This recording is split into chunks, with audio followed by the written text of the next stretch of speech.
some stuff that they won't be. This particular specialist won't be in till Monday. Yeah. So, but she's been doing a lot of walking on her own. Good. A lot of moving around on her own. She's not just being stubborn or bedridden. Right. And that's the main thing that's going to help her get to the next level. Good. So we just staying focused, and we're gonna keep working every day until she is back to cutting cartwheels and somersaults. Sounds good. Sounds good. And Anna Catherine, have you and Mac? You know Mac. You've met Mac before. Yeah. We have met. Yeah, it's been a while. It was pre-COVID. Yeah, I understand. As everything. Yeah. Right. Yeah. Yeah. Anna Catherine. I was trying to get my lighting right. I feel like my lighting's all wrong. Oh. Oh, that's right.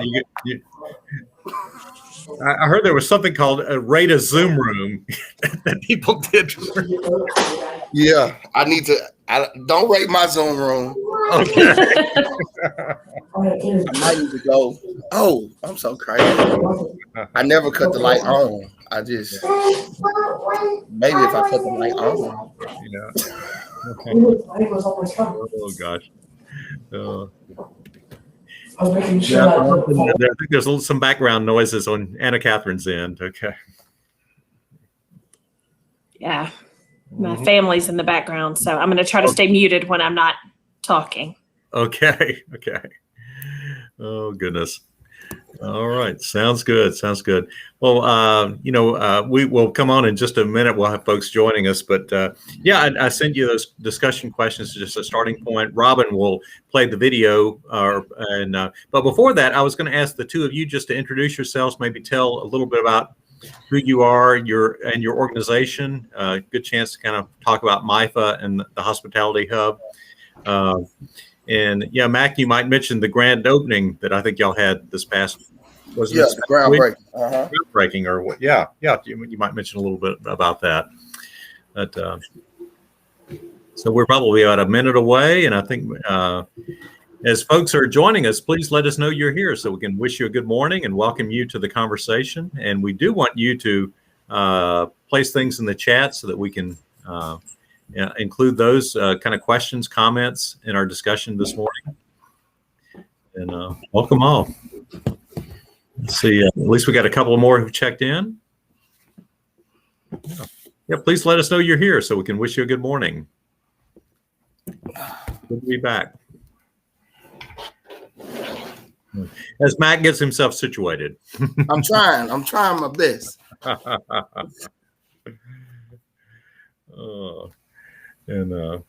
Welcome all. Scott and Ardell are away in San Diego to be with their son, Alden. I think he's getting his master's degree too. So, so they've had a lot of graduations with Kate's graduation about a few weeks ago. So excited about all that. All right. Well, we'll see if we got any more joining us. We'll give a moment and see if we have more check in. It's at 9:00. Good. Debbie Balling is here. Good. Welcome. Yes, please let us know you're here so we can wish you a good morning as you join us. And it's hoping some of the 8 o'clockers might join us by their cell phones, or we're going to have a room designated for that too. Anna Catherine. Okay. All right. Well, we'll go ahead and get started.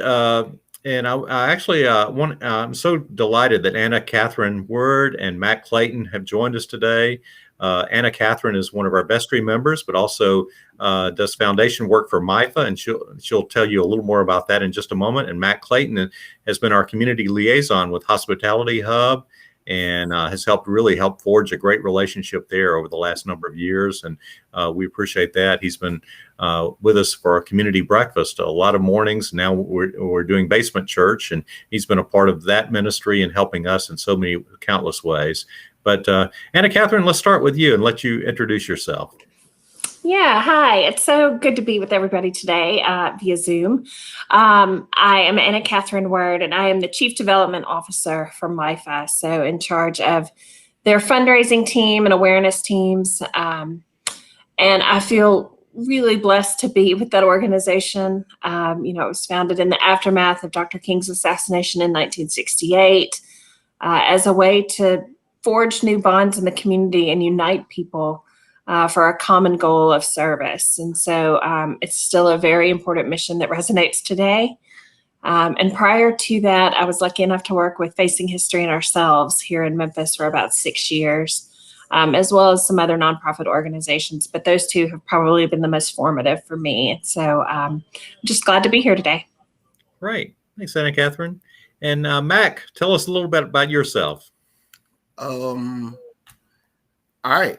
So my name is Matt Clayton. I am the community liaison, of course, for Calvary Episcopal Church, as well as I am the outreach supervisor for the Hospitality Hub of Memphis. I am a Memphis entertainer. I do spoken word as well as stand-up comedy, and I am an event promoter as well. We do comedy shows like Uncensored Live, as well as Trap Jazz and things of that nature in the city. I'm a native Memphian. All right, great. One neat thing that we learned, and these Mac learned it organically. Jeremy Demarest, who is our new children's minister, also has a background in stand-up comedy. Yes, and the two of them didn't know this about each other, but they were kindred spirits at Basement Church a couple of weeks ago when Jeremy was here. definitely. We may have a comedy jam at Calvary one night with the two of them. So stay tuned. Stay tuned. We'll see if we can make that happen. That'd be wonderful. I'm Paul McLean, Associate Rector here at Calvary, and I wanted to share with you that I was really, when I came here in 2015, my first Lenten preaching series was 2016, and one of the first sermons I heard and had a chance to introduce was that by Bishop Rob Wright of Atlanta. He's an African-American bishop who has done phenomenal things in the Diocese of Atlanta, including setting up the Absalom Jones Center for Racial Healing. And I had a chance to visit that center a couple of times over the last years and done a pilgrimage with that group.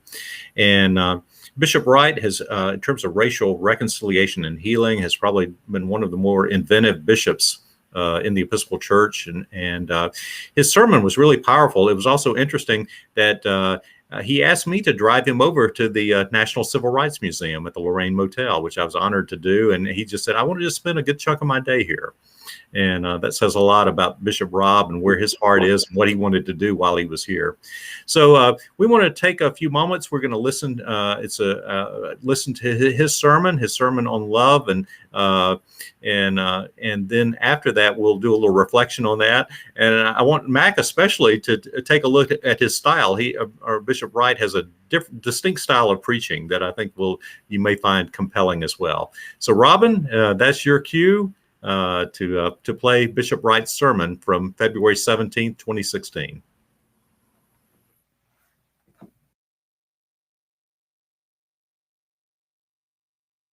Hours. And so the challenge for all of us this Lenten season is, which mind do you think in terms of?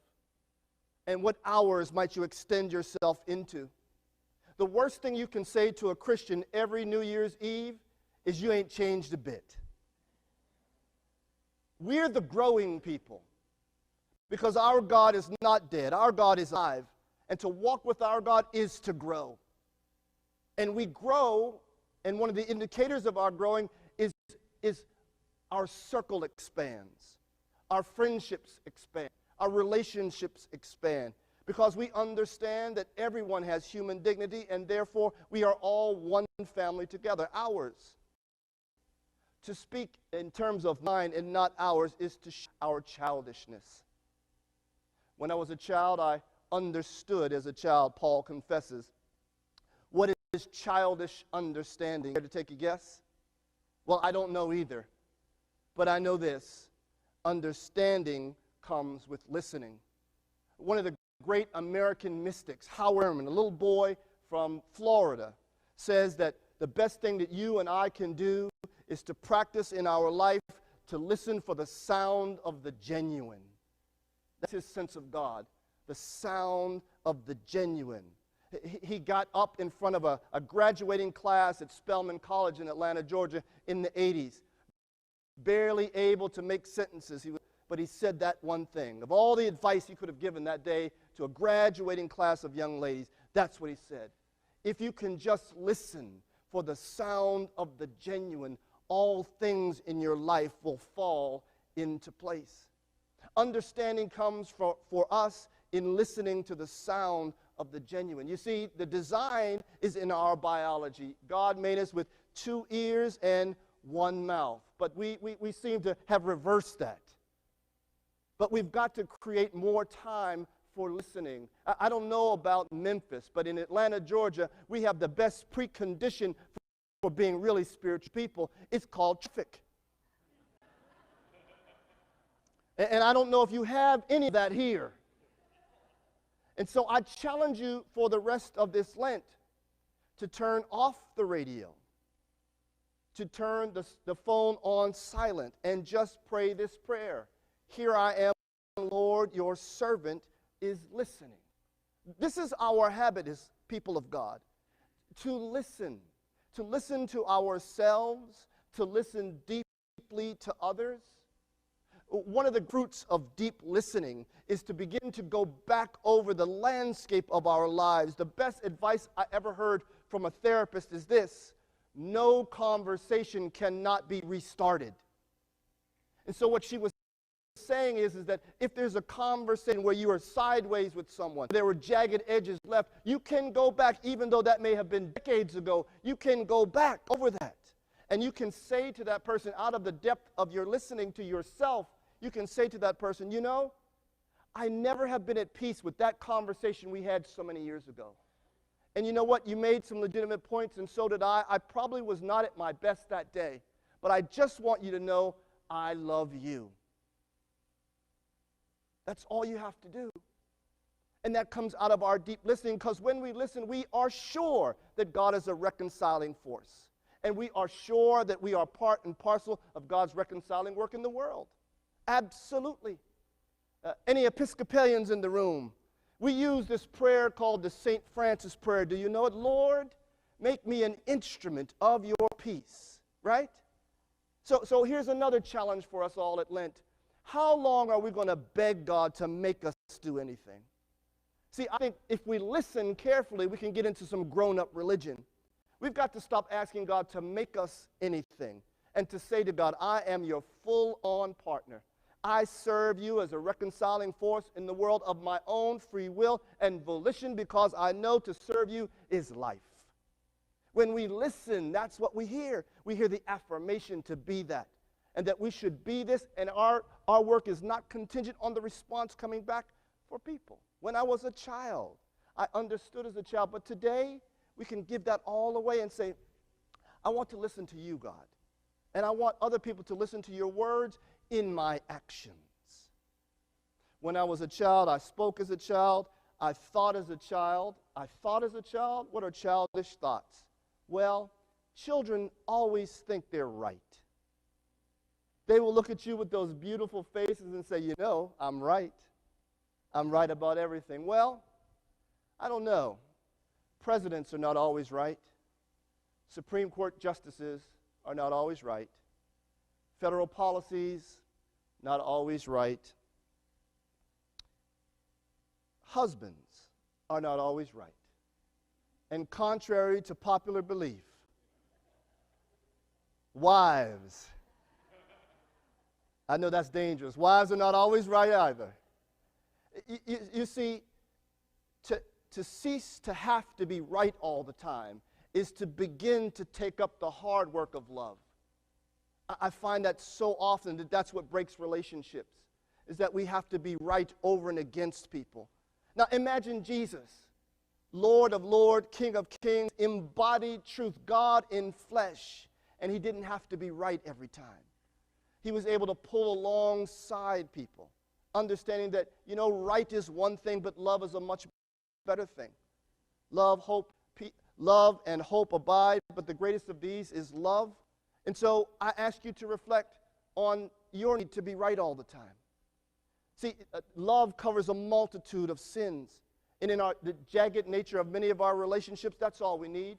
A more healthy dose of understanding and love. The Bible even says, when God sees ignorance, God winks.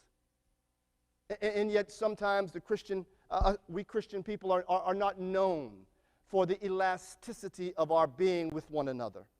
And where does that come from? Well, it comes out of love. It comes out of love.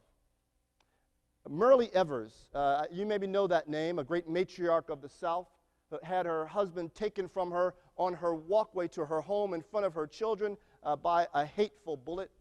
She was given the microphone and the nation's ear at the second inaugural of President Obama. She could have said anything in that moment, and perhaps we would have given her space to say everything, given everything that she had lost. But you know what she said? She said, there's something in me that holds the reins. There's something in me that banishes the pain. There's something in me I just can't explain. But thank God Almighty, there's something that's within me. You see, I think she had sounded the depth of love and had that great divine love pour into her such that she is able to say, out of the depth of her grief, there's more than grief. In Georgia, we're going to kill somebody tonight at 7 o'clock.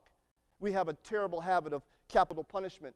And the Episcopal Church has been against capital punishment since the 1950s. And let me just remind you, friends, that justice and vengeance are two different ideas. And we tell the people who have lost loved ones at the hands of people who have committed terrible, terrible crimes, we tell them that if you let us strap this person to a table in cross fashion and shoot poison into their veins until they die, that somehow you'll be made whole. And it's a terrible lie. It's a terrible lie, and we do this in Christian Georgia. I don't know what you do in Tennessee. You see, we need more disciples of love. And isn't it interesting that you and I are born and live in a place in time where loving like Christ is the most radical thing you can be? Yes, black lives matter, and white lives matter, and rich lives matter, and poor lives matter. But where are the disciples to say all lives matter? And those who have historically had repeated dignity violations, well, they matter too, especially now. And so we're going to put our collective strength and voice behind that. That's loving like Christ. That's loving like an adult. And so Paul is calling all of us to measure where we are and to grow up in that full stature. Rumi said this. He said, I was dead, but then alive. I was weeping, then laughing. Love came into me, and I became fierce like a lion, but gentle like an evening star. And that's the love that Paul is inviting us into. This river that is enough for us all, that will wash over our souls and pour through us into the damnedest places. And this is our highest calling and our best privilege as the baptized people of the world. And so today, we commit ourselves again to live like Jesus and challenge the world to do the very same thing. We do this because Christ himself has loved us first. Amen.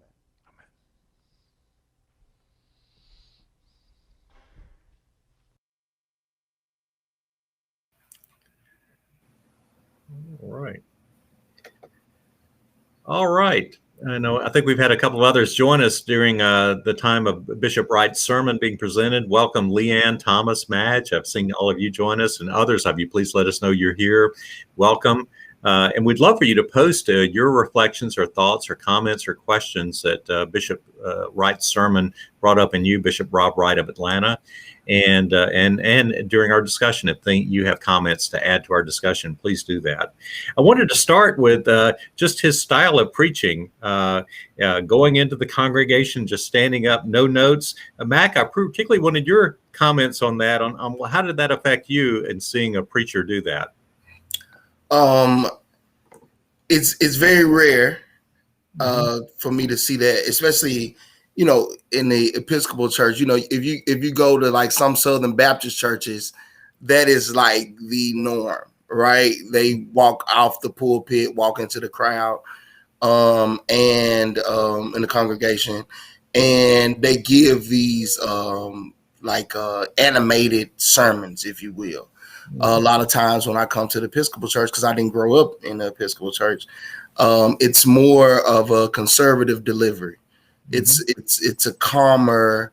It's like someone just having a conversation with you, and that had a lot of that conversational tone, but it also had a piece of performance energy by coming into the crowd, and it's an attention getter, right? It's because it's not the norm, it makes you focus in and say, what is he doing, and really listening to what he has to say. And the way he sets his punchlines up, he'll have a very serious dialogue, and then he'll have a lot of good information, and then in the midst of that, while you're following him on the lesson, he does a setup. And you don't verbally say it, but you answer the question because he leads you into what his punchline is, right? And that's another thing that I personally enjoyed about it, is that it's interactive without you having to actually interact. So it allows you to remain in your comfort zone, but still pulls you in to what's being said. And I liked it. I really enjoyed it. And I feel like I learned. Good. Anna Catherine, what were your reflections, particularly on his style and way of delivery? And how did it impact you? So I agree with most of what Max said. I will say that as a person who tries to run from any kind of audience participation activities, there's a piece of it that makes me nervous because I feel like he's going to call on me at any second. But that is very much overshadowed by how engaging he is and was. I think that, like Max said, it really became a more intimate conversation. And it is so different from what we're typically used to. So I enjoyed it, and I really enjoyed watching it. Yeah. I'm amazed at preachers. I've heard there are books out there, Preaching Without Notes, and I think there's one entitled Preaching Without a Net. I think that's how I would feel if I tried to do what he did. He was pretty remarkable. I mean, in that he just, it was very from the heart. I'm sure he had rehearsed it and things, but it felt very genuine and very engaging. Yeah. And actually, for our Wednesday noon Eucharist, Scott, Amber, and I, when we have preached that, because it's a smaller group and because there was typically a shorter homily, we often use that style that he did. Maybe not in the same way that he did, but we just preach without notes. And I got to say, it does feel more conversational. It feels more intimate from the preacher's point of view when you do it that way too. So a lot to be said for that. Yeah.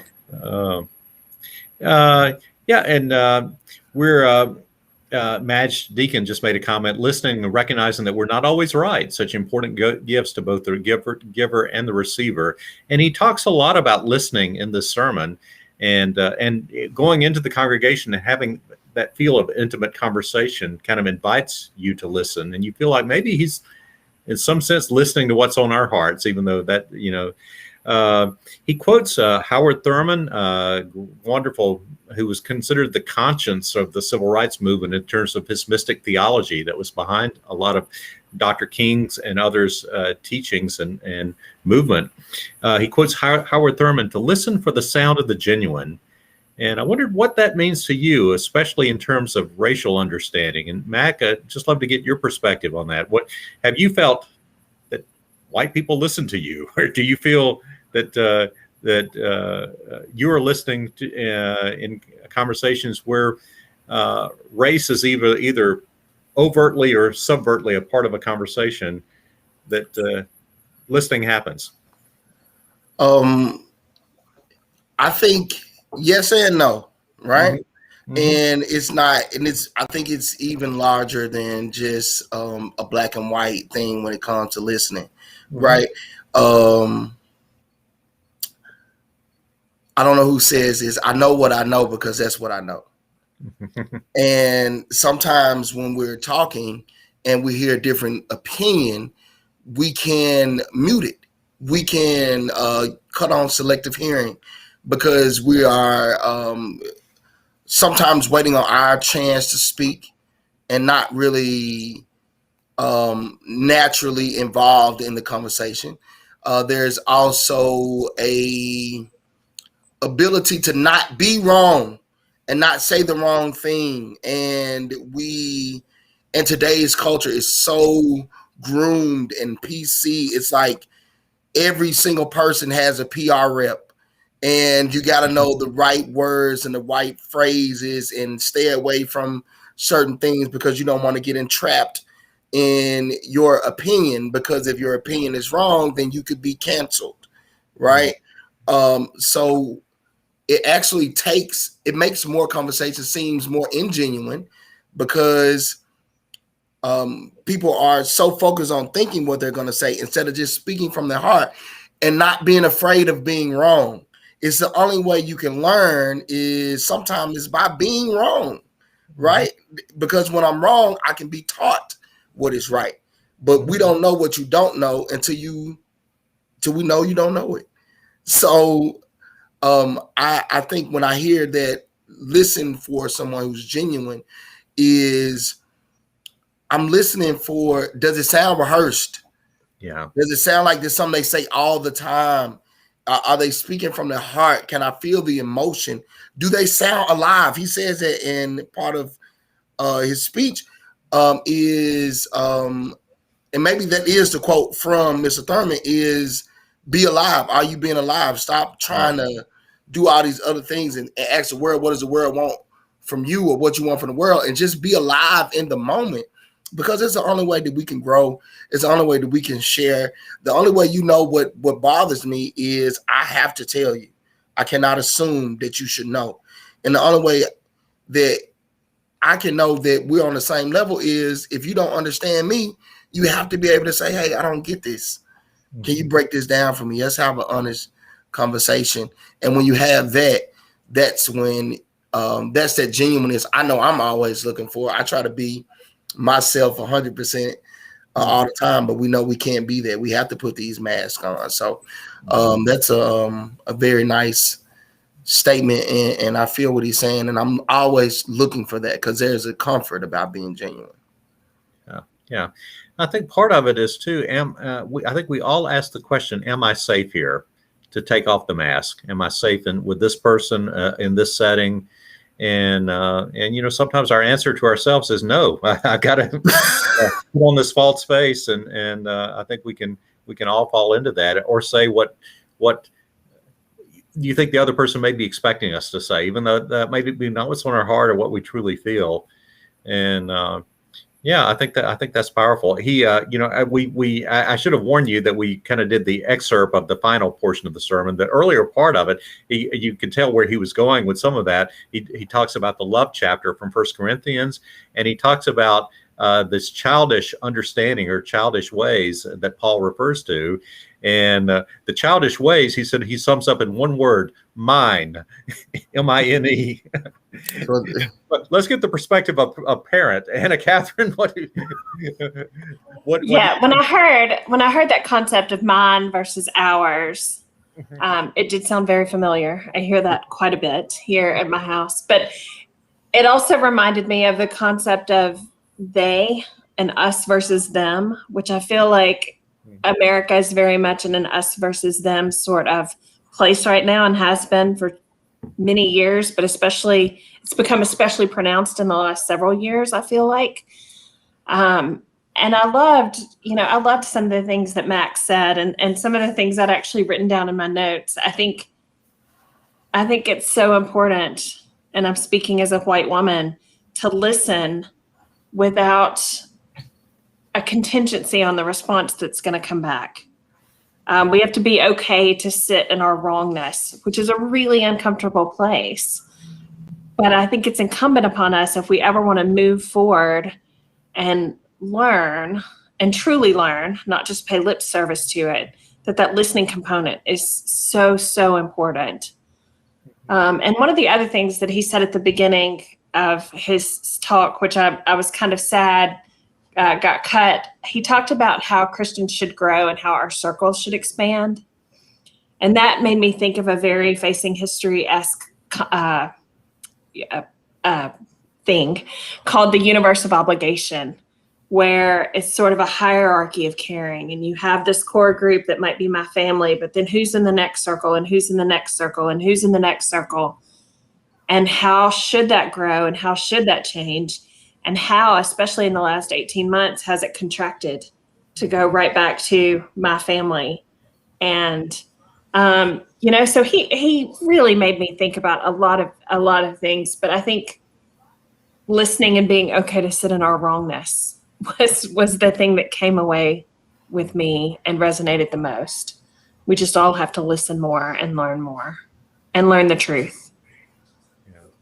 Yeah, absolutely. Absolutely. And Mac, as you were talking too, I was thinking, that you mentioned cancel culture, but, even stand-up comics used to were kind of given a bye. And that was kind of where the truth sometimes came through comedy in the civil rights movement, in the Vietnam War effort. You think of some of the comics who were able to say things that other people could not say, and they could get away with it. But now you hear of comedians who are being canceled because they go too far. But that it's interesting that that's a space that you found in your life. And how do you feel like you can be a little edgier in that than maybe in a conversation? I'm often walking the line, right? The one thing about being a comic, right? Most comics have a past. Mm-hmm. Right. It's something, there's something, the best of us is Richard Pryor, right? Mm-hmm. And Richard Pryor has a very troubled past. His history is different.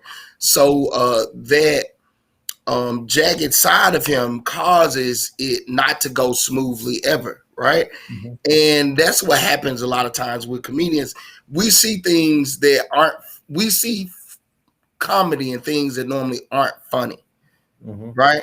Mm-hmm. And there's a constant push to dig into those areas. And we, as a comedian, I often feel like when somebody says you can't say this, I want to say it. Even if I wasn't thinking about it before, but now that you said I can't say it, I want to say it. Yeah. And there's I'm constantly, as a comedian, working on material, even when I don't know I'm working it, mm-hmm. right?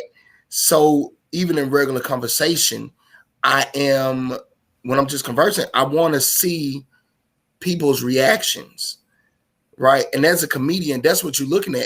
And I've never preached a sermon, but I have stood in front of a crowd, and you have all these different faces looking back at you. And you react and respond to their responses. Mm-hmm. You don't just go up there and just shoot it out. So walking the line is something that I think comedians do inside and outside, and there is a freedom to it. I think that's probably why I've chosen these two routes, which is spoken word as well as comedy, because I can push it to the very limit. And I think we should be able to push it to the limit. I think we should do this more often, because it's like I said, it's the only way you learn. It's the only way you grow. If you don't speak to people who are outside of your circle, how can you learn something new?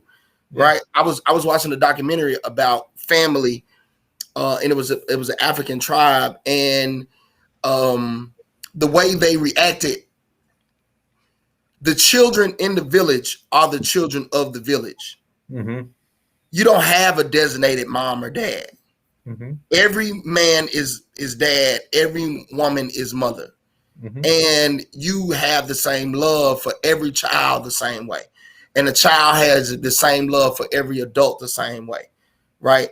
There's a constant care and respect for each other, because we are relatives. We have to relate to each other. We are one community. And as humans, I think we should kind of move like that more, right?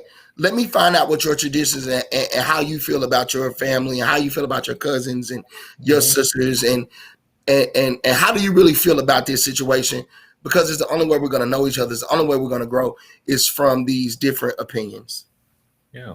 And that gets into what Anna Catherine was saying about expanding this circle. And I think that's something, as we're re-entering post-COVID, whatever this is going to look like, I think expanding our circles as a part of this would be really powerful, for us to do that. And that's one reason I wanted the two of you. You're two voices that maybe we don't often hear on a Sunday morning at Calvary, and I'm delighted for this.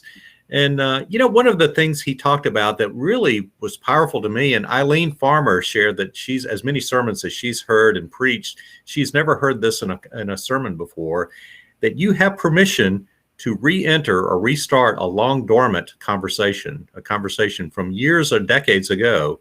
And I've been involved in that, and it's hard to do, hard to restart something. It was harder really to get up the nerve to do it than maybe actually doing it, and doing it is still hard too. But have any of you have Anna Catherine, have you had experience with that, or have you either in family or in racial relations or business relations ever had an experience like that, or know of experiences like that? What's that? What did that bring up in you? Yeah, so I grew up, just for a little background, in a very small rural West Tennessee community.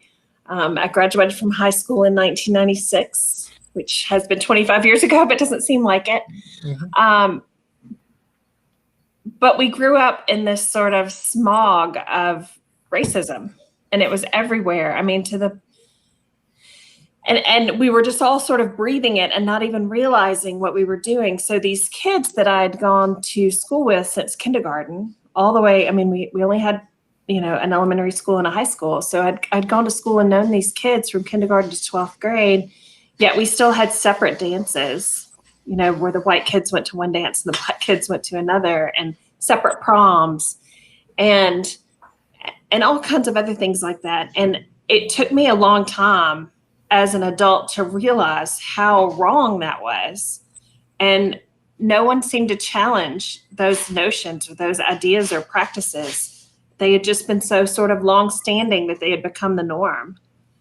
And so, thanks to social media, I've been able to keep in contact with a lot of my schoolmates, black and white, from that period. And I was able to restart a conversation, and maybe not even restart a conversation, but actually start it. And just, I sent an email one day to one of my dearest friends. He sat at my kindergarten table with me, and just said, the way that we operated then was so wrong. And I'm so sorry that no one noticed, that I didn't notice, that no one challenged it, that it's just the way that it was. And I'm happy to say that it has changed. It's making progress. It's not there yet. No one's there yet. But it was just a really great way to start a conversation that we continue to have, and have had over the last 6 years, especially. And I think it's really important. I don't know that he was looking for me to say that. He still lives there, but it was just a really good way to let him know that I realized that the things that I participated in were wrong, and I would never let my children do that. And I'm trying to teach them better and to be a better person and to learn more and educate myself and all those things. And I just, it doesn't take away from anything that we did then, certainly, but it's been great being in conversation with him and trying to figure out the sort of right path to take as a parent. Yeah. As you were talking, I could kind of tell that was healing for you. It was, but it's also not about me. And that's something that I think we all have to realize too, that we can say we're sorry, but that doesn't change anything. It makes me feel better, but that's not, that's not the goal. No. So it did. I mean, it was a little bit of healing for me, but there's still so much work to do. Yeah. I just want to make sure that my kids understand and their kids understand. And the only way, imagine how different our world would be if we all truly learned about our shared history. It's things like that that sit with me a lot every day. Yeah. So yeah, I love the idea of restarting conversations. I don't think it's ever too late. Yeah. Matt, what about you? Have you had experience with restarting a conversation or thoughts about that, or how did that hit you from his sermon? Yes. I think it's something that has to happen with evolution, right? As we grow, we change. And as we change, we know more. We feel different. We have the right to change our perception. I'm in similar. I grew up in a predominantly African American community, right, where all the schools I went to were predominantly African American. The places we would visit were predominantly African American. When I had to interact with Caucasian Americans, it was normally because I was at my mom's or grandmother's job. Otherwise, I wouldn't really have to do that, And there's a point where you say, well, why is it all just integrated? And as I got older, I wanted it all to be inclusive, right? But at the same time, to play the advocate, you won't go to a hibachi grill and ask for some spaghetti. You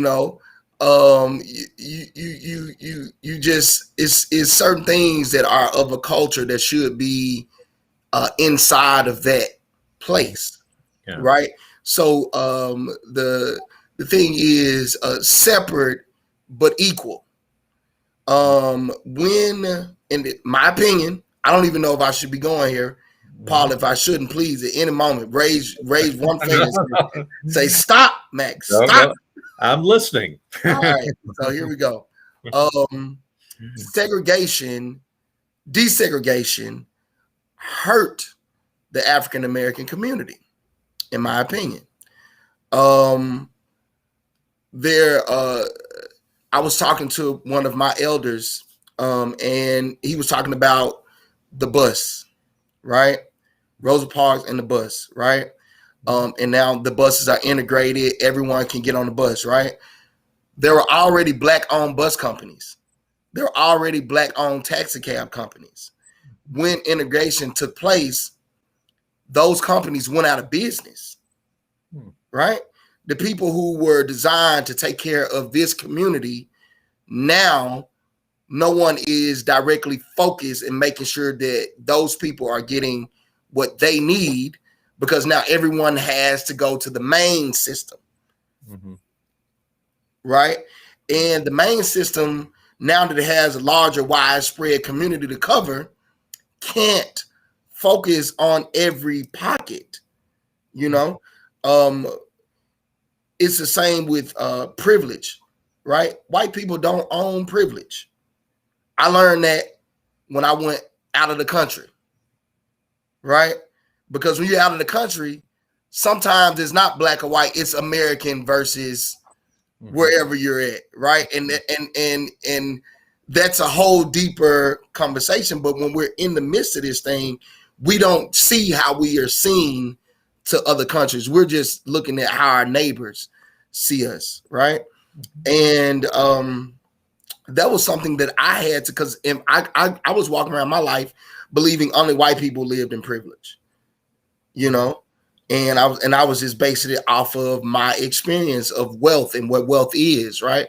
But I didn't understand that wealth is also going into your kitchen and twisting a knob and clean water coming out. Yeah. Wealth is flipping a switch and the lights are on. Having multiple bedrooms in your house, that is wealth. That is privilege. Everybody does not have that, right? So you're experiencing privileges from every level. Going into a store and food is ready. Clean and healthy and fresh food is available for you right around the corner. That is a privilege, right? So we all experience these things. And until we take a moment and take a step back and see what is the purpose, who things benefit. We can't blanket everything at one time, because I think we lose a piece. And that's why we have to come back and revisit conversations, because the more we know, the more we grow. And we can expound and expand on concepts that were separate dance parties, right? So maybe not a separate dance, but maybe for 1 hour we play traditional African music, or this predominantly African-American artists for these hours. Then we'll listen to these artists, because a mix has to take place. And in those settings, like, and at the same time, maybe it's good that those dances maybe took place in the African-American community, which generates money into that community as well, instead of pulling that money out of that community and now it's spent in someone else's community, and now that place is now lacking those funds. So all these conversations have to be revisited and relooked at from different perceptions. Yeah. Well, that's interesting, and the balance of, we want to be together, but at the same time, we want to appreciate and respect each other's cultural traditions, ways of being. And the power, we've talked about this before too, the power of Black-owned businesses, Black have a huge role. But at the same time, we want to find those ways we can connect and widen our circle for our conversations. He closed with talking about love being like a river. And Anna Catherine, any thoughts that you have as you reflected on his sermon? How's love like a river for you? I think I took away from that it's always changing. Yeah. That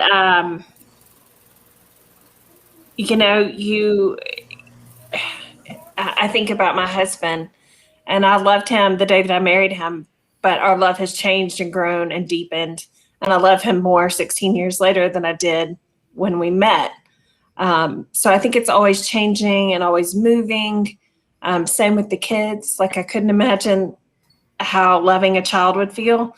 And then I didn't know what it would be like to have a second one. How could I ever love that one as much when I loved this first one so much? So I think in familial love, that is what I took away. But also I think that there's an awareness and a willingness right now for a lot of us to expand that circle, that universe of obligation, and to love more people, and to be okay with loving people and making mistakes. It's not perfect, just like rivers. And so that's kind of what I took away from that. It's not very eloquent, but that's kind of where I was left thinking about that. Yeah, that's beautiful. No, I love that. And Mac, for you, love like a river. How's love like a river to you? I think is like she's saying, it's ever changing. It's like you can't control love. You can't control who you love. How many times do we love somebody that we feel like, I just need to, this person really pulls me back or down. I really need to get away, but you love them so much, there's nothing you can do about it. Like love, you can't, like, you can build as many levees and dams as you want, but eventually a river is going to be a river. It's going to run. Yeah. Right. And it's the same way with love. Like, I always say this about relationships. I try to fall in love like it's the first time every time. Yeah. And not take that last heartbreak into this new relationship. There's a singer named Erykah Badu. She has a song called Bag Lady. You're going to hurt your back carrying all them bags like that. Nobody ever told you. All you should hold on to is you, and is that type of thinking when it comes to love. Like, be expansive with love. Like, allow love to hurt, allow love to heal, because it's going to grow. It's going to continue to, it's a living thing. Just like the river, just like running water. Like, that's what that means to me. When I hear stuff like that, like, I try to love, like I said, for the first time, every time. Wonderful. Well, we're going to have to close our time, but this 45 minutes of a good flowing river of conversation with the two of you has been wonderful, and love you both, and thank you for joining us for this today, and delighted this concludes our 1 month series of looking back at Lenten preaching series sermons, and it's been a great series, and appreciate everyone for joining in with this, and thanks again to you both, and blessings to everyone. Have a great Thank you. Thank you. We love you too. Mac. Okay, take care, Mac. Anna Catherine. All right, you guys be easy. 2 fingers up. All right.